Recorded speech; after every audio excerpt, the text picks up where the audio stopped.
just let life go on. I hated that. I'm a refugee, I'm an entrepreneur, I'm a fighter, I hated that. Well, I was wrong. That is not what acceptance means. Acceptance is not about being passive. Acceptance means that you acknowledge things as they are instead of resisting things, right? This is not how it should be. How often do you think this is not how it should be? Okay? So it means you acknowledge things as they are, and then you ask yourself, given how something is, what's the best way that I can move forward? These are the two things. So you acknowledge how something is. So I'm going to give you a great example. And you say, given how this is, maybe this is a highly imperfect situation, what's one thing I could do to move forward with less struggle? I'm going to give you a great personal example. So, as I mentioned, I take a 5-mile walk every morning. That's kind of my Zen space. And I live in Boston, where winters are horrible. And even though I grew up in Russia, I really hate the cold. I really do. Yeah, please don't come visit Boston in the winter. None of you are invited. You're only invited starting in April. So all winter, I freeze on my walks. I use lots of bad words every time I walk, but I do. But then April comes, and April is usually beautiful and much warmer. Sometimes the weather changes, and so every April this happens. I come outside, and I'm in my, I put away my coat, I put away my scarf, I come outside, and it's cold. What's the first thing I think? This is not how it should be. I stand there outside my house and go, this is not how it should be. It should not be this cold in April. It's April, it should be warmer. I get really riled up because the weather, something I cannot control, is not how I think it should be. You know then what I do? I go on my phone and I check the temperature in Santa Barbara. Because that makes a lot of sense. Well, Santa Barbara's always nice, but I stand there freezing and bitching about the weather. I'm like, look, if I lived in Santa Barbara, it'd be warmer. And this is helpful to my happiness. How? Yeah, no, it says, please be laughing.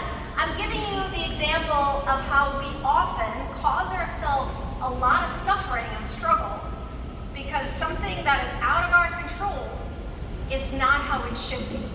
And yes, we can apply this to our partners and spouses as well, since we're on that thread, okay?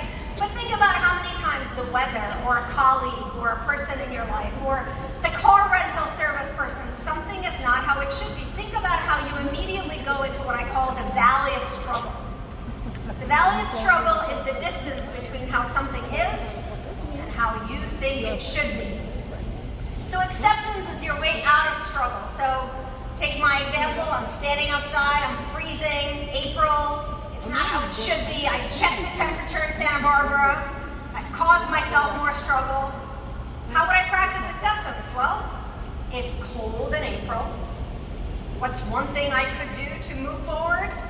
Let me go and get a scarf.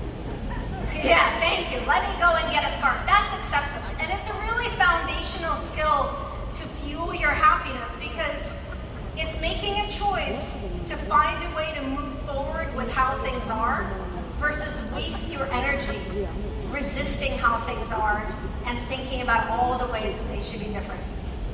All right, so acceptance is skill number 1. Skill number 2 is gratitude. Now, I was told that you guys know a lot about gratitude. It's one of the values of Scentsy. Yes? Yes!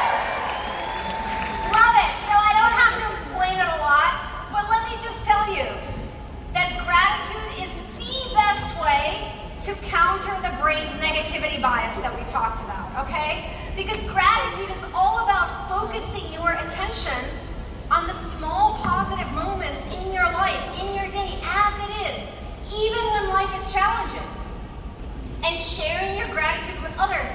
And so your brain's negativity bias is always going, look at this thing, that's annoying, look at this thing, that's wrong, look at this person, they're annoying. And when you practice gratitude, you go, okay, some things are not great, but let's look at all the things in my life that are okay, that are loving, that are meaningful, that are kind, that are beautiful. And gratitude literally evens out that negativity bias. There are 11,000 different studies that show that when you practice gratitude consistently, It improves your ability to handle stress. It boosts your happiness. It reduces anxiety. It boosts resilience. It even helps you to sleep better. So gratitude is really powerful, but there's one really important thing about it that I do want to tell you. When you practice gratitude, it is so important to be specific, okay? So if I ask you, tell me something you're grateful for. Tell me something you're grateful for. Yell it out.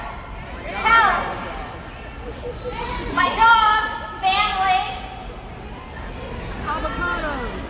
Job. Scentsy. Someone said coffee. There's my person. Okay.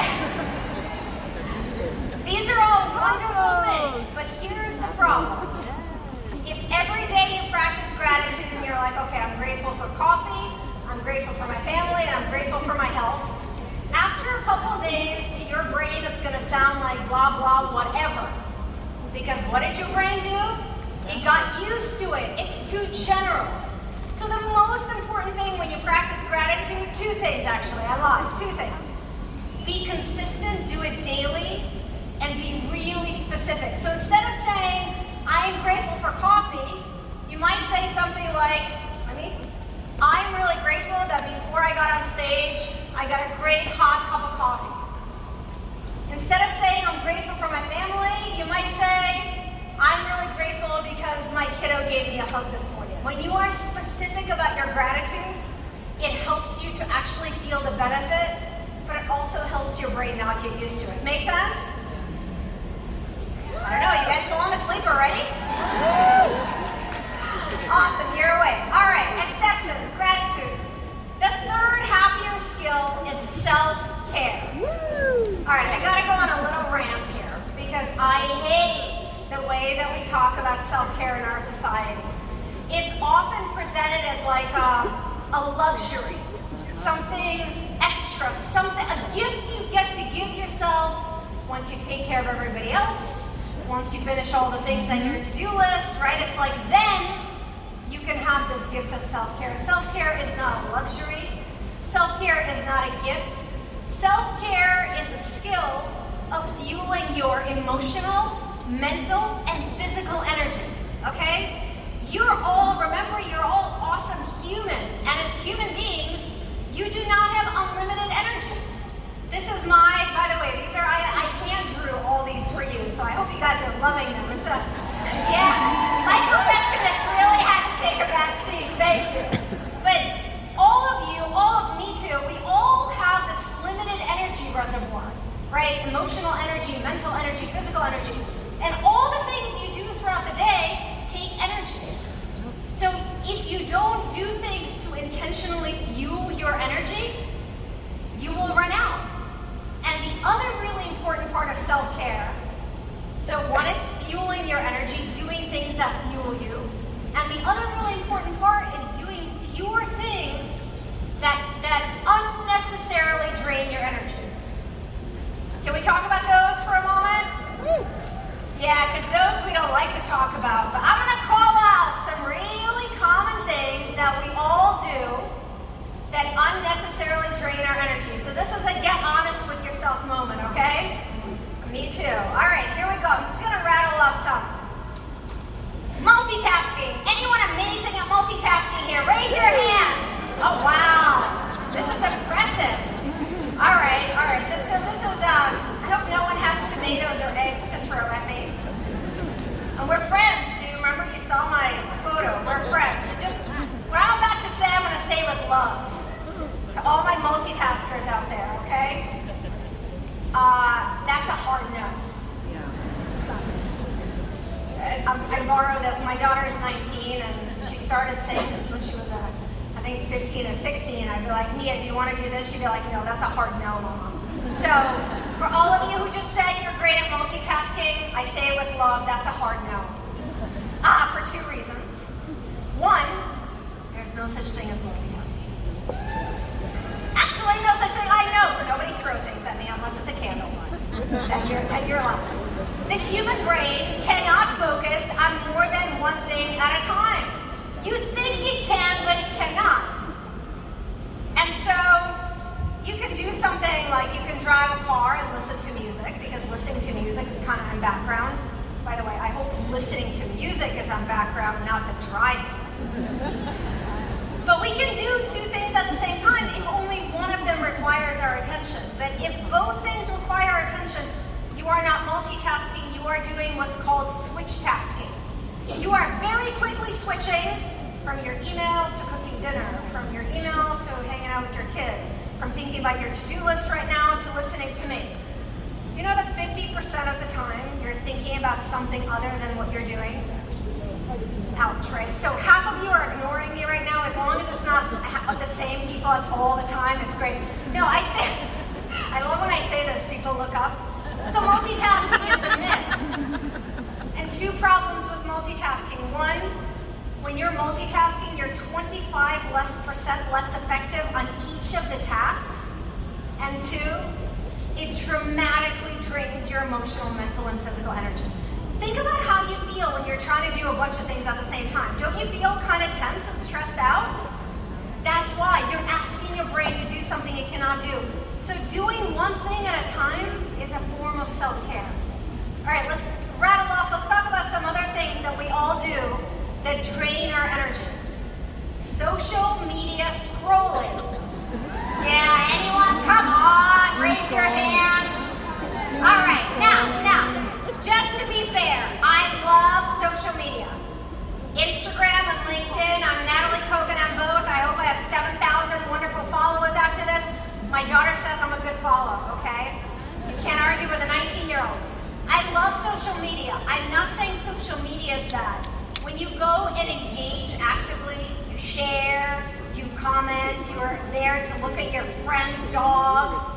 Wonderful. Research shows it actually boosts your mood. What drains your energy and your joy is mindless scrolling. You know, you get into that mode, you're just on there, you don't even know you're there. That's a huge energy drain. So when you find yourself in that scroll, I have a great question for you to ask yourself. Does this make me feel good? No. Don't yell at yourself. Don't be like, oh my God, Nataly, I can't believe you're scrolling again. Just ask yourself, does it make me feel good? If you're honest, the answer will be no. And the more you ask that question and the more you're honest with your answer, that actually will help you break the loop. All right, one more thing that dramatically drains our energy. Negative self-talk. Negative self-talk. How many of us criticize ourselves? How many of us tell ourselves we're not this enough, not that enough? Yes! Well, do you know that talking to yourself in a negative way drains your energy, increases stress, reduces your motivation? But talking to yourself in a positive, supportive way increases your motivation, boosts your joy, gives you energy.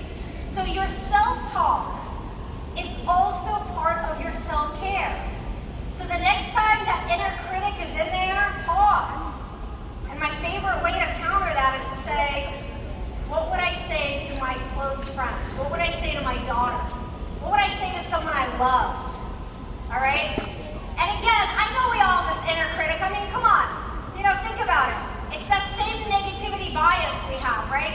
Do you wake up in the morning and go to the bathroom, look in the mirror, and you go, oh, I look amazing today. Yes.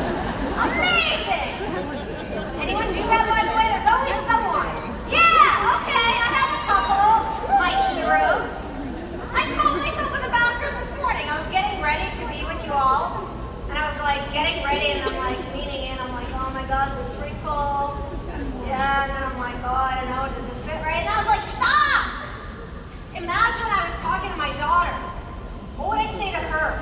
So that's a way that I want you to practice to shift into more positive self-talk.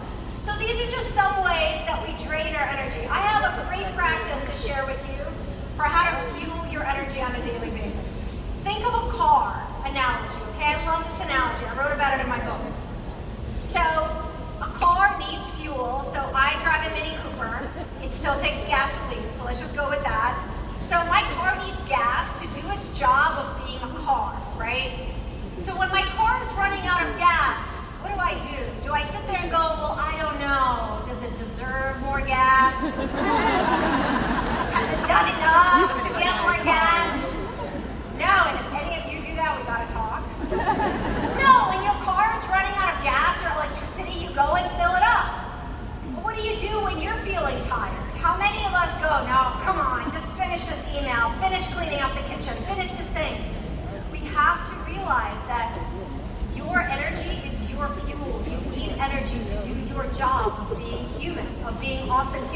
So this is one of my favorite practices to do once a day. I call it a mini fuel up, and really think of yourself as like you are taking yourself to your energy fuel station, just like you take your car to a gas station. So schedule 10 to 20 minutes on your calendar. That's all it takes, 10 to 20 minutes. And when the time comes, ask yourself, what is something I can do right now, wherever I am, to refuel and refresh? And if at all possible, please go outside for a walk. A 5 to 10 minute walk outside dramatically improves your mood, improves your focus, improves your motivation. It is so powerful. If you can't take a walk outside, get up, step away from your screens, move somewhere to a different part from where you're working. Maybe something that fuels you is just closing your eyes for a few minutes, or getting a snack, eating chocolate. Chocolate is frequently part of my fuel up. Any chocolate lovers here? Yeah, that's a great fuel up. But be consistent every day. So I don't do this at the same time every day. My calendar is different, so is yours. But at the night before, when I'm looking at my schedule for the day, I find a slot and I actually put this fuel up on my calendar. And I promise you, if you consistently do 10 to 20 minutes of something that fuels you, it'll dramatically boost your energy and your happiness and your joy. You cannot feel happier if you're exhausted and depleted all the time. All right, acceptance, gratitude, self-care, intentional kindness is the next skill. Intentional kindness. We human beings cannot feel happy alone. We are social beings. We are meant to be connected. Do you know there's a study that Harvard University has done for the last 75 years where they've tracked the same group of people, and every year they check in with them on their health, on their lives, on their happiness. Do you know consistently the one thing that the happiest people in that group have in common? Do you know what it is? It is having close personal relationships that are warm and kind. That's how powerful it is. Our happiness as human beings is also social happiness. We need that feeling that we belong, right? That someone cares about us, that we care about someone else.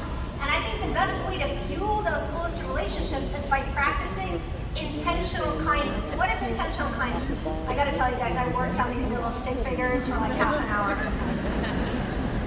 Because I wanted them to be friendly, and yes, I just got to share. So what is intentional kindness? It is not complicated.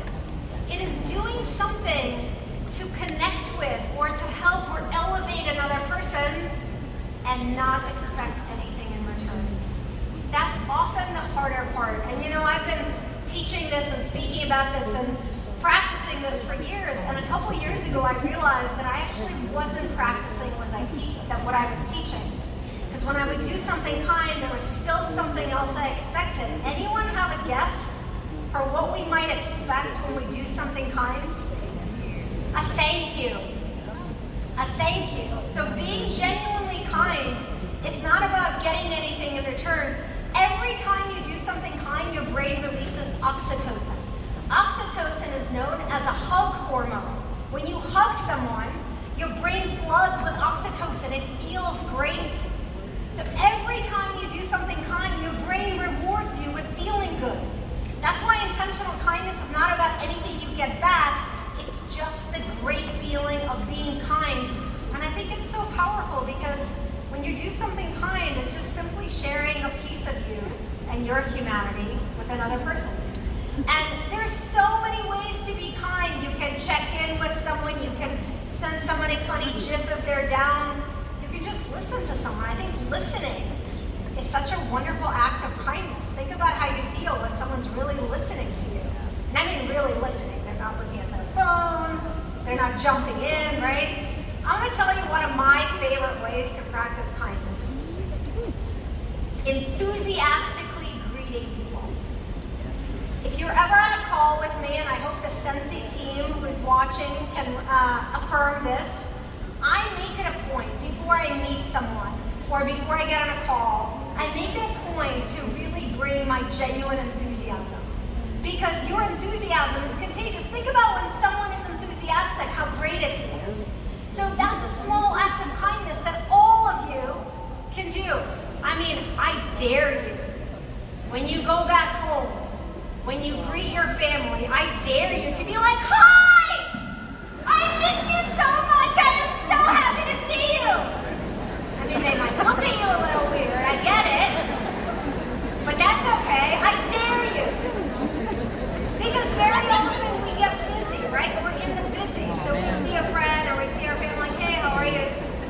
But what would happen if you paused and you were really enthusiastic? I dare you. And I'm going to share my email in a little bit. I want to hear how it went. All right? I want to hear the responses you got. So, intentional kindness. All right. Acceptance, gratitude, self-care, intentional kindness. Our fifth happiness skill is the bigger why. The bigger why is really about connecting to your sense of purpose. It is not possible to live a happier life if you don't feel a sense of purpose. But your sense of purpose is not somewhere out there. I think often we think I have to go find my sense of purpose. Your sense of purpose is actually right here in your day. Because the way that we derive a sense of purpose is when we connect what we do to how it helps someone else. When you connect what you do to how it contributes to someone else. Remember what I said at the beginning, you are all joy spreaders. So what you do actually helps other people feel joy. How meaningful is that? I want to share with you my absolute favorite study that really kind of shifted my whole mindset on this. So it was done several years ago, and researchers went into a large hospital system in Connecticut. They wanted to understand how janitors, who I think we can agree have pretty menial jobs, they wanted to understand how do they derive any satisfaction from their work. And they looked at everything. They looked at how much money they were making, how long they'd been there, they couldn't find it. So they started to sit down with each janitor and they would ask them a simple question. Please tell me what you do for work. And they found something remarkable. The janitors who had the lowest job satisfaction scores would say things like, I clean the floor, I clean the windows, I take out the garbage. They talked about the tasks they did as part of their job. The janitors who had the highest job satisfaction would say things like, I help patients get better. Or I help the families that come to visit feel a little bit better. They focused on the why. Think about how powerful that is. They did the same exact job. But the janitors who focused on how the things they were doing actually helped someone else, they enjoyed their job more. That's the power of connecting to your bigger why. That's the power of thinking about this thing I'm doing, maybe this annoying thing I'm doing, maybe this frustrating thing I'm doing. How does it help someone else? How does it contribute to someone else? You know, the last thing I think about before I go on any stage, I stand backstage, and the last thing I think about to fuel myself to be at my best with all of you, I think about there's someone in that audience who needs to hear what I have to say, and I'm going out on that stage to help that person. That's why I'm here. Now, I don't know who that person is. I hope it's all of you, but just doing that, connecting to my purpose, it unleashes my full capacity. When you feel connected to your purpose, you perform at your best in every way. You have all of your awesomeness to share, so it is really powerful. So I want to give you an awesome little practice that I made up to actually make this concrete. I call this the to-do list makeover, okay? Warning, you might fall in love with your to-do list after doing this. I know this is a tall order, but it might happen.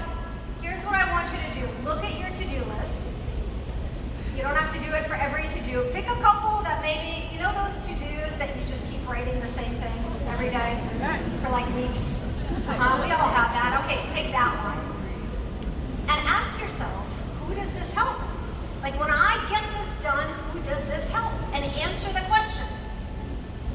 Going grocery shopping, well, does it help you create a nutritious meal for your family?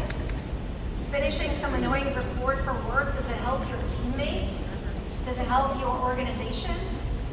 Think about that, and I promise you, when you actually answer like, oh, this is how it helps, the to-do will still be there. Okay, I'm sorry. I don't have magic, I can't take it off. But I promise you that you will be fueled with so much energy and motivation to actually get it done, because you're now not just getting something done. You're now doing something so that you may contribute to someone else, and you're now fueled with your sense of purpose. So these are your 5 happier skills: acceptance, gratitude, self-care, intentional kindness, and the bigger why. And the most important thing is that you practice. Practice, practice, practice. Because that's why I talk about happiness as a skill. Like any other skill, if you practice, it will improve. If you want to become a better writer, what do? You write. If you want to feel happier, you practice these skills. And that's another huge lesson that I learned on my journey. I thought when I was feeling really burnt out, I thought, okay, I failed at this life. I have to run away to Nepal and meditate for 10 years to feel better. Yep. Yeah, you can laugh at me. That's pretty traumatic. Well, I didn't do that. I still have the same house and the same mortgage and the same responsibilities and my family and all the things. I didn't have to make any grand changes. I just had to practice these skills. And that's a huge thing. You don't have to make dramatic life changes to feel happier. You have to practice these happier skills in small ways consistently. And I really want to help you practice. And I'm going to share a way, something I created to help you do it. But I want to add a bonus skill before we get there. I want to encourage you to practice your joy, to do things that bring you joy. Your joy is never frivolous. Your joy is your life fuel. We often dismiss joy. We think it's something, oh, I got my responsibilities, I got to take care of my family, maybe then I'll do something. No, your joy is never frivolous. It is what gives you that life energy, that hope, that motivation, that resilience to do all the things you want to do. You know, I have always wanted to paint my whole life, but I never let myself because it felt indulgent. You know, do you ever feel like that? I don't know, like a luxury I didn't deserve. It didn't have anything to do with achieving or taking care of my family, so I was like, nah, seems like a waste of time. Do you ever feel that way about something that's just for you? I felt really selfish, so I didn't do it. And then after I burnt out, I couldn't do much. I had to really pause my life to heal. And I was turning 40 that year, and with a lot of encouragement from my best friend, I said, okay, fine. And I decided to sign up for a workshop in Tuscany to go and watercolor paint. Why Tuscany? All right, another movie reference. Under the Tuscan Sun, how many of you are familiar? Oh yeah! All right, so for all of you who may not know, it's a movie. What's her name? Diane Lane, is she in that? Yeah. So she goes, her life is terrible, so she goes to Tuscany and really flourishes. And she's like, there's a lot of scenes she's walking around and long, flowy dresses, and I just envisioned myself like, oh, I'm gonna stand there and feel the sunflowers and paint. Okay, I didn't do any of that. But I went to Tuscany, and I did this watercolor workshop, and I learned a really important lesson. You should always read the fine print. Because it turned out it was a workshop for professional watercolor artists. Now the good news was they were all in their 70s, and they were from the United Kingdom. So the whole time, they just spent time making fun of my American accent.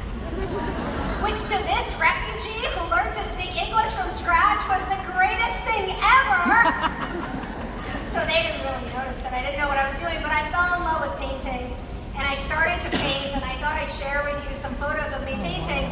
But I'm telling you this because when I started to give myself permission to create, to paint, to do something that brought me joy, not only did it help me heal, but it also, my joy spread to everyone around me. My husband, my daughter, my family, it was healing them.